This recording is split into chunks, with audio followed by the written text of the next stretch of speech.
dalam berdoa ini kita tidak sertakan adab-adabnya.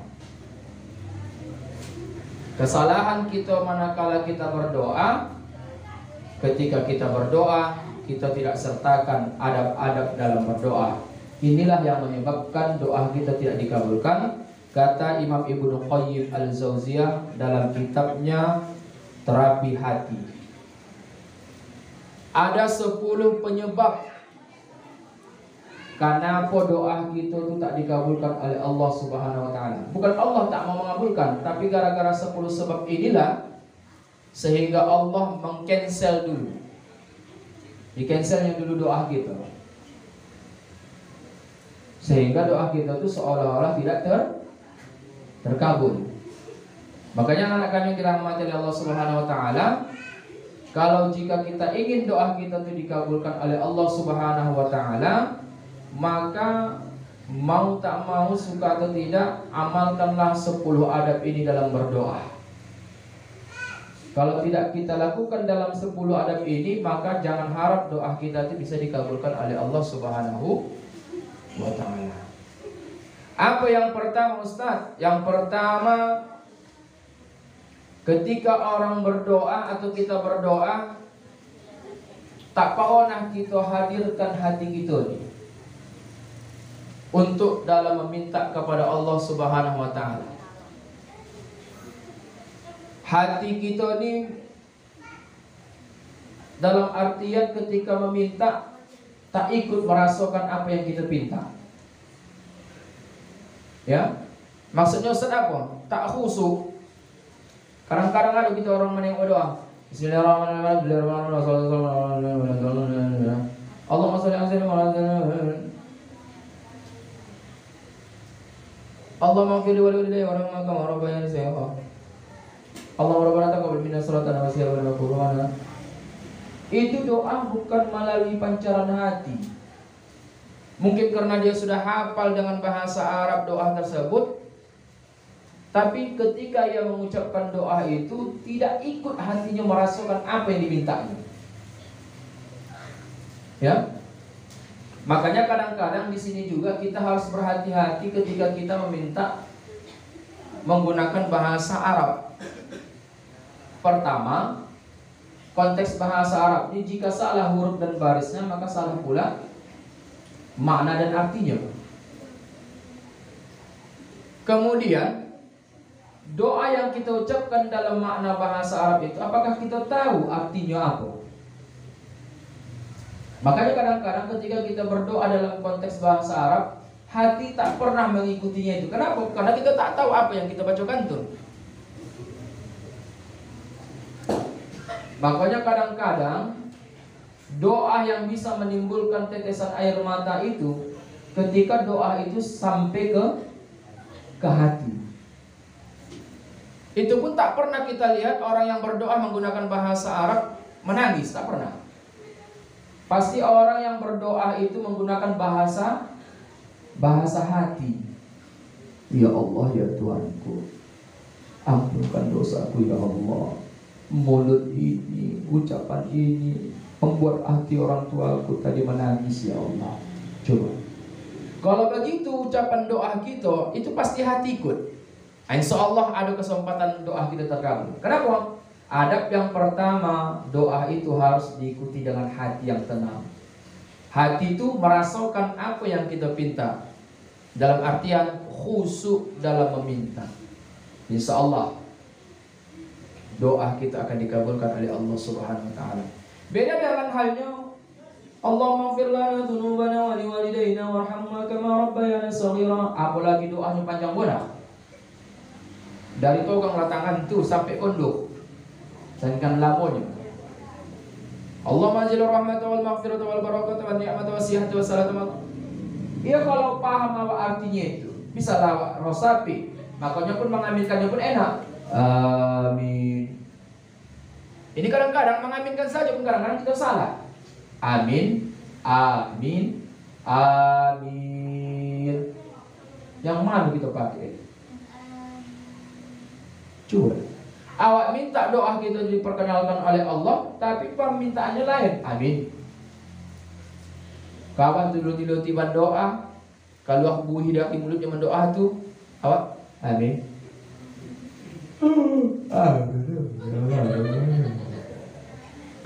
Amin. Oh iya, amin. Kenapa? Karena kawan tu mungkin lama kali berdoa. Ya kalau paham dia apa yang didoakan dia. Ini kan kadang-kadang kita ini faktor banyak menghafal nih. Apalagi doa kemalangan ya kan?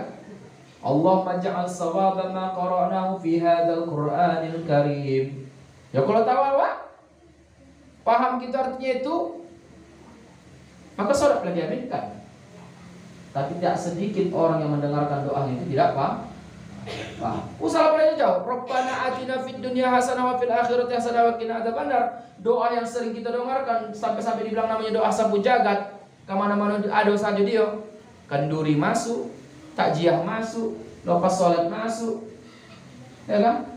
Pernikahan masuk, tolak bala juga dia masuk. Tapi pernah nggak kalau kita tanyakan apalah arti Rabbana atina fid dunya hasanah wa fil akhirati hasanah wa qina adzabannar? Antara aja foto dari itu. Dah. Jadi kenapa doa kita ini tidak dikabulkan oleh Allah? Bukan tak dikabulkan, karena doa kita itu kurang lengkap. Apa kurang lengkapnya? Adabnya tidak diiringi dengan perasaan hati. Itu yang pertama. Yang kedua, anak-anak kami dirahmati Allah Subhanahu wa taala, orang yang berdoa mestilah dia harus merunduk. Merunduk dan khusyuk. Ini kadang-kadang ada orang berdoa matanya dia.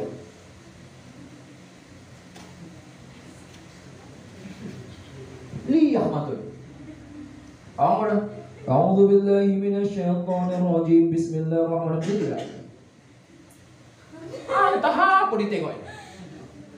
Macam-macam. Apalagi aneh kang lewat. Tak jadi berdoa, tangan tetap menampung, tapi niatnya sudah lain. Nah ini tolong dijaga adab berdoa itu. Kemudian sunnah berdoa itu adabnya adalah menghadap kiblat. Permasalahannya adalah seperti di sini, rumah ini. Kita tak tahu di mana arah kiblat. Adab berdoa itu haruslah menghadap kiblat. Ya, kalau kamu berdoa, berusahalah semaksimal mungkin ketika kamu berdoa menghadap arah kiblat, karena itu adabnya. Kemudian, nah disinilah sering kita kodok. Yang keempat, apa itu? Orang yang berdoa hendaklah dia dalam keadaan suci dan bersih. Maksudnya Ustaz, minimal dia dalam keadaan berwudu. Ya, hendaklah dia dalam keadaan suci dan bersih, minimal dia dalam keadaan berwudu. Kenapa? Karena yang kita hadapi ini adalah satu zat yang sangat luar biasa. Siapa itu? Allah Subhanahu wa ta'ala. Jangankan dulu Allah Subhanahu wa ta'ala yang mana kita hadapi, menghadapi calon mertua saja pun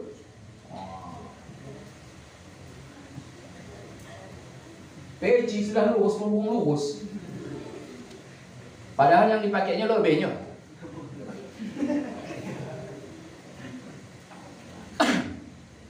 Salahkan menghadapi manusia saja kita mau tampil rapi, tampil bersih.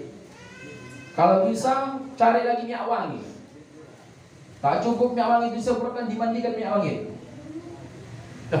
Kalau sama manusia saja seperti itu, konon lagi sama Allah Subhanahu wa ta'ala.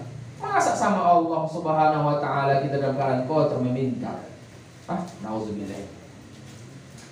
Jadi kita dalam keadaan suci dan bersih, minimal paling tidak dalam keadaan maka jangan berpikir kalau kita dalam keadaan hadas bosan, doa kita itu dapat dikabulkan oleh Allah.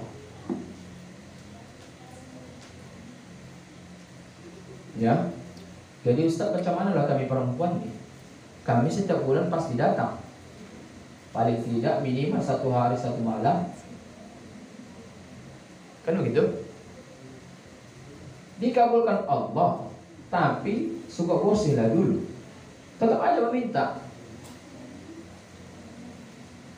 Ya, karena adab dalam berdoa itu kata Imam Ibnu Qayyim Al-Jauziyah harus dalam keadaan suci dan bersih. Kemudian yang kelima, siapa yang bilang tidak ada hadis dalam mengangkat tangan berdoa?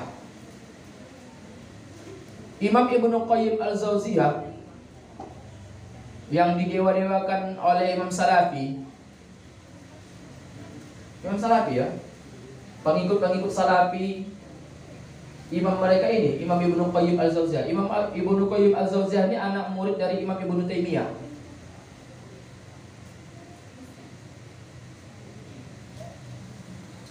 Beliau mengatakan kalau hendak berdoa haruslah angkat tangan.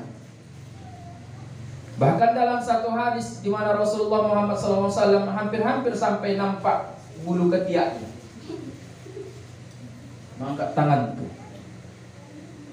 Sampai begitulah tingginya Rasulullah mengangkat, hampir nampak. Karena pakai jubah. Kalau pakai jubah itu pasti ini kolar tangan itu lebar. Begitu diangkat turun lagi. Awak kamu? Ya. Tangan awak itu pas di atas lutut awak. Padahal ada berdoa itu paling tidak kita harus mengangkat tangan. Apa rupanya hikmah dari mengangkat tangan? Menunjukkan bahwa kita itu membutuhkan. Itu hikmahnya. Kedua, meminta. Usahalah dulu pada Allah Subhanahu wa Ta'ala. Kita sajalah saling meminta. Cukupkah mulut saya tanpa tangan? Baik, minta aku dulu rokok kau. Cukup itu. Paling tidak, minta dulu rokok kau. Ada gerakan tangan meminta. Jadi itu ya. Kemudian hendaklah berdoa itu adabnya dimulai dari kata puji-pujian, lalu diikuti dengan sholawat. Makanya tak jarang kita dengar Alhamdulillah Rabbil Alamin, itu puji-pujian. Wassalatu wassalamu ala asrafil anbiya. Kata Ibnu Qayyim Az-Jauziyah, siapa yang berdoa tanpa puji-pujian dan sholawat, maka doanya lagu, tak bermanfaat, tak ada manfaatnya. Kemudian sebelum menyampaikan keinginan, nomor 7, seseorang hendaklah dulu bermohon ampun kepada Allah. Makanya sunnah kita beristighfar. Taklah pala dihitung istighfar tuh, tapi Allah suka yang bilangan ganjil. Allah itu suka bilangan ganjil. Mengapa harus dimulai dari istighfar, Ustaz? Salah satu syarat doa itu dikabulkan oleh Allah adalah hamba yang tidak punya dosa. Makanya kalau hendak doa kita dikabulkan, atau umpamanya ketika kita ingin menyuruh orang lain untuk mendoakan kita, carilah anak-anak. Mengapa harus dicari anak-anak, Ustaz? Karena anak-anak itu tak berdosa. Apalagi kalau bisa anak yatim. Jangan kita harapkan dia berdoa sama kita. Senyumnya saja pun, senang hatinya saja pun udah merupakan doa untuk kita. Ini tidak. Nah, doakan aku ya. Doakan dah. Itu pemaksaan namanya. Senang saya sini nak, sini kau dulu. Nah, ambil kau. Mau kasih awak udah doa itu. Ini dia. Nah, sini. Jangan lupa pergi doakan aku dulu. Anda bisa. Tak boleh. Ya. Hendaklah dimulai dengan kata istighfar. Kemudian yang ke-8, memohon kehadirat Allah Subhanahu wa Ta'ala dengan sungguh-sungguh. Adab berdoa itu memintalah kepada Allah dengan sungguh-sungguh. Jangan main-main. Apalagi cerita tentang kalau umpama mencari jodoh, ya, mencari pakorojoan, memulai usaha. hendaklah doa itu kita panjatkan kepada Allah Subhanahu wa taala dengan sungguh-sungguh. Pernah seorang sahabat menceritakan kisahnya di hadapan Rasulullah Muhammad SAW. Padahal dia bukan berdoa. Cuman pada masa itu masyarakat meminta kepada sahabat ini tadi untuk mengobati keluarga mereka. Lalu apa yang dilakukan oleh sahabat? Diambilnya air sagolas, dibacakannya lah dengan bacaan surah Al-Fatihah. Lalu kemudian dikasihkannya lah air minum ini tadi, disuruhnya lah warga yang sakit ini meminum. Izin Allah sembuh. Lalu dengan besar hatinya lah orang ketika itu ditengoknya anaknya sembuh, saudaranya sembuh ini, diberikanlah sedikit bingkisan. Lalu tanya orang sahabat, bolehkah kami memakan bingkisan ini? Apa kata Rasulullah? Makan, karena itu adalah hak milik kalian. Pertanyaannya, kenapa bisa takabul ini padahal hanya baca surah Al-Fatihah sahabat tadi? Jawabnya, karena sahabat tadi membaca doa, membaca Al-Fatihah ini tadi, di dalamnya itu dia berharap kepada Allah agar Allah mengkaruniai, menganugerahi, memberikan rahmat kepada air ini, agar air ini bisa menjadi obat. Keyakinan. Berarti kalau memang betul-betul kita sungguh-sungguh berdoa kepada Allah, maka yakinlah insya Allah doa kita akan dikabulkan oleh Allah. Maka adab yang ke-8 tadi adalah memohon kepada Allah dengan rasa sungguh-sungguh. Kemudian hendaklah kita berdoa bertawassul. Ini kadang-kadang goli juga Pak menengok pendapat-pendapat salafi ini menyalahi bahkan menganggap kita bid'ah karena mereka tidak setuju dengan adanya tawassul. Apa ini tawassul? Tawassul ini menumpang kepada sesuatu yang dianggap membawa berkah.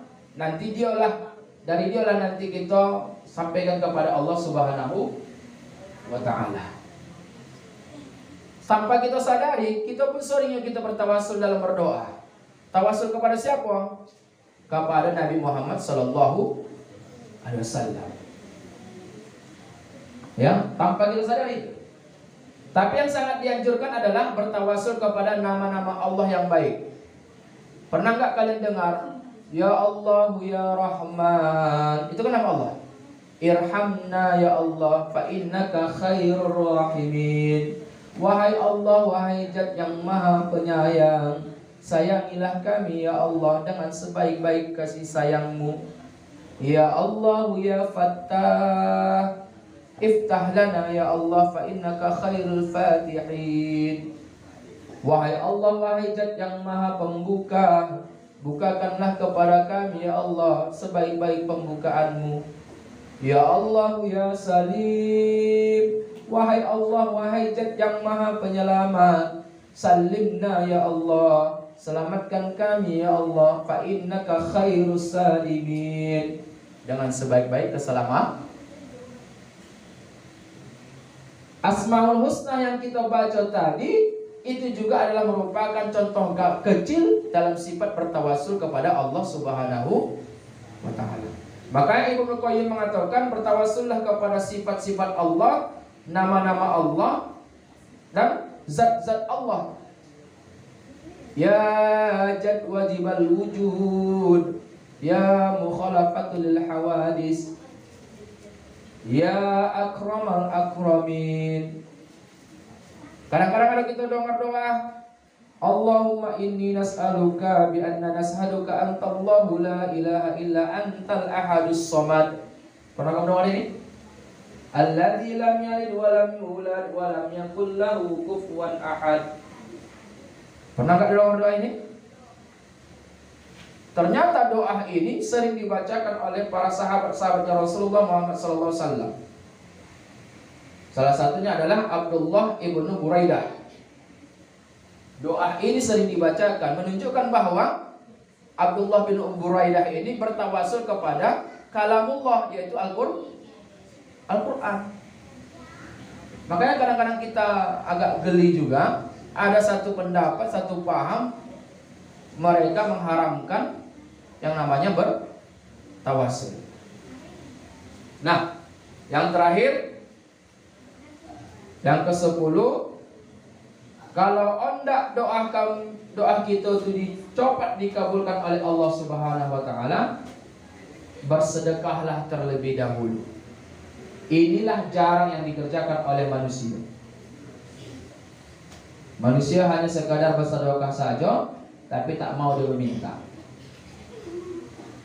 Padahal ketika seseorang bersedekah, pada saat itu besar kemungkinan doanya akan dikabulkan oleh Allah.